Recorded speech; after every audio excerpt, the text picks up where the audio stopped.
बसारत से महरूम भाइयों एक शहरी कहानी है। कहानी की दिलचस्प बयान उसको मुकम्मल तौर पर मुतासिर करती है। ये हमें समझाती है कि ये कहावत ईमानदारी बेहतरीन हिकमत है, अमली है, इंसानी जिंदगी के लिए कितनी मौजों है। 3 बूढ़े भाई कहानी के मरकजी किरदार, जो एक वसीया घर में एक शहर के किनारे रहते थे। जिस्मानी और जहनी तौर पर दोनों बसारत से महरूम थे। वो खुद गरज और लालची थे।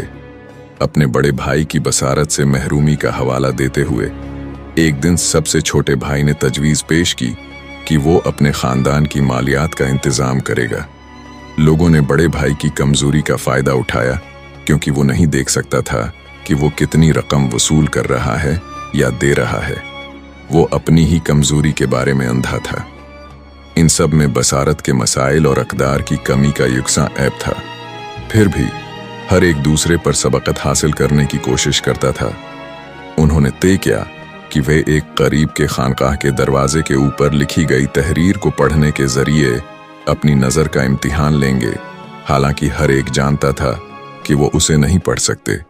तो तीनों भाइयों ने अलहदा इस खानकाह के वली से पूछा कि पत्थर पर क्या लिखा है। इसके अलावा दूसरे छोटे भाई ने यह पूछा कि क्या ये सजाया गया है, और सबसे छोटा भाई ने पूछा कि क्या पत्थर पर तहरीर के अलावा कोई और चीज़ है।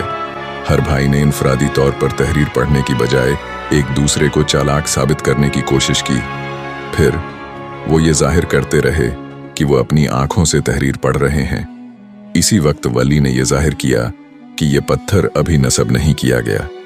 3 बसारत से महरूम भाइयों ने एक दूसरे की हकीकत को जानकर शर्मिंदगी महसूस की, और भाइयों ने समझा कि वो कितने बेवकूफ थे। ये शहरी कहानी दिलचस्प पढ़ने के लिए है। कहानी मूसर तरीके से भाइयों की गलतियों को नुमायां करती है, जिसकी वजह से बहुत से क़ारीन की खुद एहतिसाबी की तरगीब मिलती है। ईमानदारी सिर्फ सच कहने के बारे में नहीं है, ये अपने साथ और दूसरों के साथ हकीकी होने के बारे में है। ये सच्चाई, दयानतदारी और शफ़ाफियत के बारे में है।